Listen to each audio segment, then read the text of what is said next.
You mention your career inhabiting the edge of safety, and like many others, finding more freedom to explore your transpersonal interests post-retirement.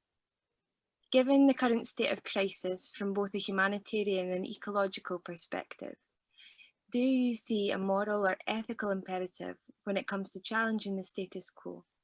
And do you have any advice for younger scientists and researchers when it comes to exploring the transpersonal realms or coming out earlier in their career, so to speak? And also, to satisfy my curiosity, would you mind asking, if you had your career over, would you come out sooner? Okay, so was I a bit of a coward in sort of staying before sort of coming out? Look, I think the question you raise and the significance of it is really important.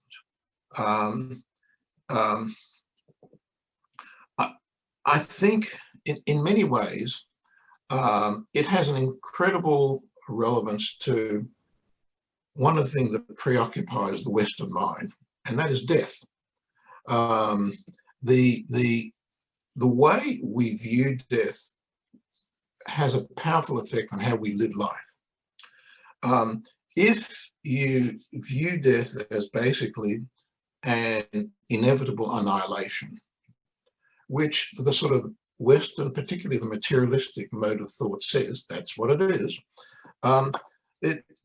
that I think is behind much of the compulsive consumerism, for example, and some of the dreadful ecological and humanitarian impact. In other words, the sense of I've got to try and grab what I can for now because that's really all there is to it at a deep level. And I think Peter Fenwick, who was the emeritus president of the Society Scientific and Medical Network, has written a book about it and lectures about it, and just even mentioning, giving a judge, for example, in a legal process, as this was an experiment, I think it was done in Israel, a series of questions, and one question was, how long do you think you will live? Just having that question there influenced how severely they imposed penalties on a minor, traffic violation or something, or jaywalking.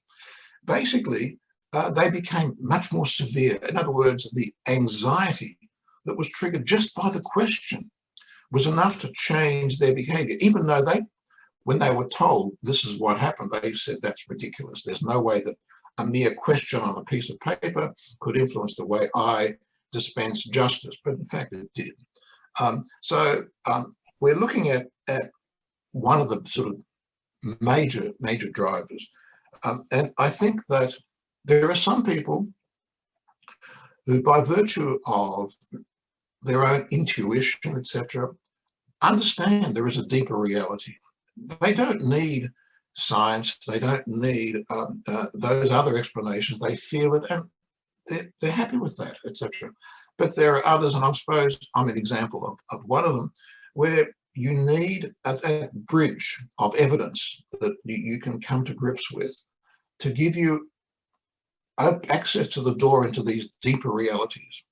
And in a sense, parapsychology, to me, is part of that, an important part of that bridge to the deeper, which is why I feel that it's important to sort of link that.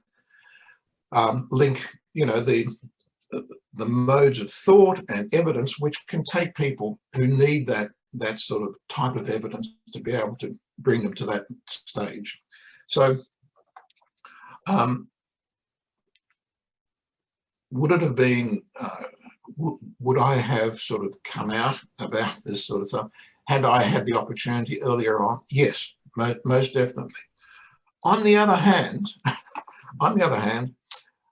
the research that I did, which was in these different areas, cognitive neuroscience, enabled me to develop new tools, which I'm now going to be bringing to the parapsychology research. So in a way, the fact that I had to sort of work not in the wilderness, it wasn't really the wilderness, but it was certainly an area that was different, yielded an unexpected benefit. Had I gone straight into parapsychology, I would have simply just drawn on whatever was there and tried to apply it. Standard EEG, maybe fMRI, maybe this, maybe that. And to be quite honest, I would have presumably, we would have found some interesting things, but I think there would have been maybe a limit to just what we can do. Whereas I think some of the tools I've developed will have an opportunity of giving a new look at some of these things and going deeper, because what I'm really interested in is not just trying to establish that these things exist, because I think personally the research evidence is already there. If you look at, Jessica Utz, who was the past president of the American Statistical Association, which is probably one of the most prestigious organizations in terms of academic research in statistics, who has done and has advised on parapsychology research, was quoted in her presidential address as saying, had the evidence that you see in parapsychology been applied to any other field, in medicine or whatever, all these effects would have been accepted without question.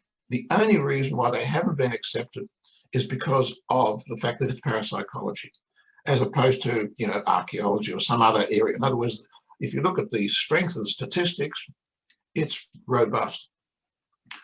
And as far as parapsychology is concerned, I don't think there's, to be frank, as much need to prove these things exist. I think the evidence is there. Now, why do some people think you still need to? It's partly because we have the groups who call themselves skeptics. They're not skeptics.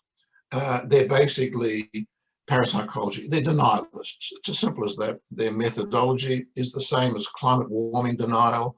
They're the same as the people who would try to, in fact, many of the climate warming denialists used to be in the group that advocated tobacco was not a problem for lung cancer.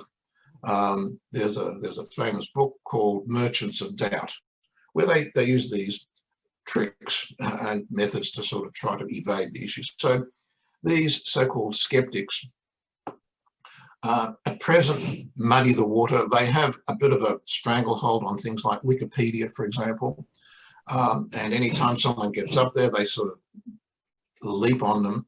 But I think their time is coming to an end, to be frank. The thing that gives me a lot of hope is organizations such as the Galileo Project, Manifesto for Post-Materialist Science, the Scientific and Medical Network, the Institute of Noetic Sciences, and there are many of them, which are now sort of coming together. And in a bizarre fashion, COVID-19 has actually expanded the scope of these, because now we have conferences which are essentially Zoom conferences, which means people from all over the world can participate, except I might add in Australia because the time zones are such crap. But sorry, but that's another issue. So I think things are moving in the right direction. I know the tricks of the so-called skeptics. I joined the skeptics group years ago when they were first founded, etc. And as I said, they're basically a set of self-appointed deputy sheriffs who think they're defending the scientific methodology, etc. They're not. They almost know nothing about the literature. They just simply use the same words over and over again. And as I said, I think their time is coming. Max Planck, the famous scientist, had the famous quote, "Science progresses one funeral at a time." And what he meant by that is, for some people, when they have these fixed views, no evidence will change it. Nothing will change it. And the only way that things progress is when they basically leave. And I think, essentially there is the groundwork for a change. And I'm optimistic. Now, does that mean that it's getting easier? Right now, not yet. Look, let's face it. Why are some of these conferences, um, most of them are attended by people of my age group, unfortunately. Now, why? Well, let's face it, if you're younger, you need to be able to earn, you need a career, etc.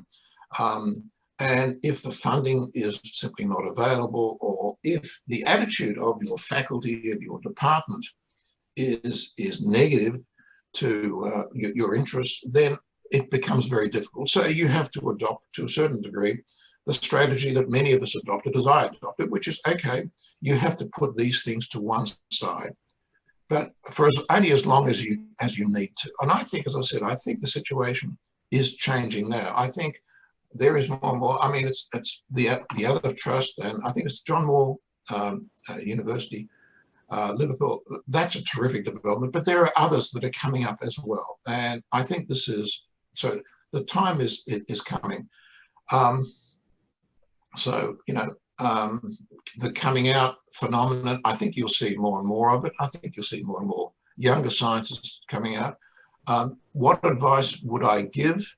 I think one of the things that's really important is to come into parapsychology having mastered another discipline that you want to add to it, rather than just going into that. I mean, a number of people I've seen have made that suggestion, and I would agree to it. And for the simple reason, it sort of reflects my experience that I think I can make a greater contribution having mastered some other domains and coming into it, rather than just sort of going straight into it from university. So it's a bit of a mixed message I'm giving. So Emily, I don't know if that's really addressing your question adequately or not, but do you have any further comments that you'd like to make or questions?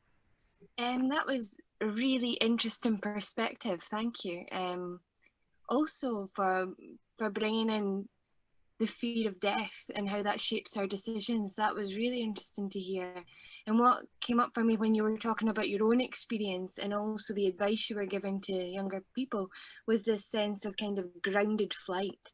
So being able to fly and really explore our potential and capacity, but having this sort of grounded, solid base in. Yeah. And I'm loath to say in the materialist paradigm that we're in, because you also mentioned, this fear of loss of income or not having enough income in pursuing research. But it's not just that materialist base, it's that knowledge base in order to then explore. Yeah. And sorry. I just wanted to acknowledge that I appreciate how much courage and vulnerability it takes to come out. It's not about being a coward or this or that, but I do really see it as a courageous act to pursue these kind of things. It's easier. It's easier when you've semi-retired, and that's one of the things.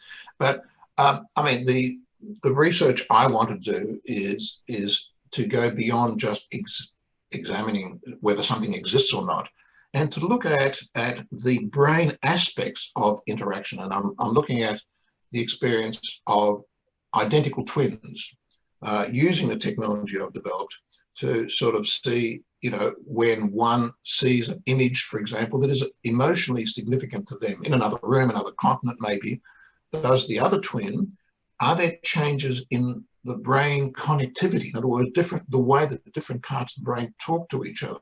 So it gives us some insight into the brain aspects of these phenomena. I'm not sort of saying that explains the phenomenon, but we're looking at the brain aspect of the phenomenon. So I want to go deeper. I want to assume we know these things really exist. Now let's actually look more closely at how does consciousness and the mind and the brain, how do they interact? What actually is happening? What insights does that give us into disordered states? Because I think some aspects of, for example, schizophrenia are aberrant interactions between these different states that are not under sort of adequate control, etc. So it will give us an insight into a range of things. But I have this image already. I will be presenting some of these findings when I've done them to various scientific conferences, for example, in Australia. And I've already projected in my mind, what is the reaction of the audience going to be? If the results are negative, and it's possible, I will present them whether they're positive. In other words, whatever, if I don't find anything, I don't find anything. Let's look at something else.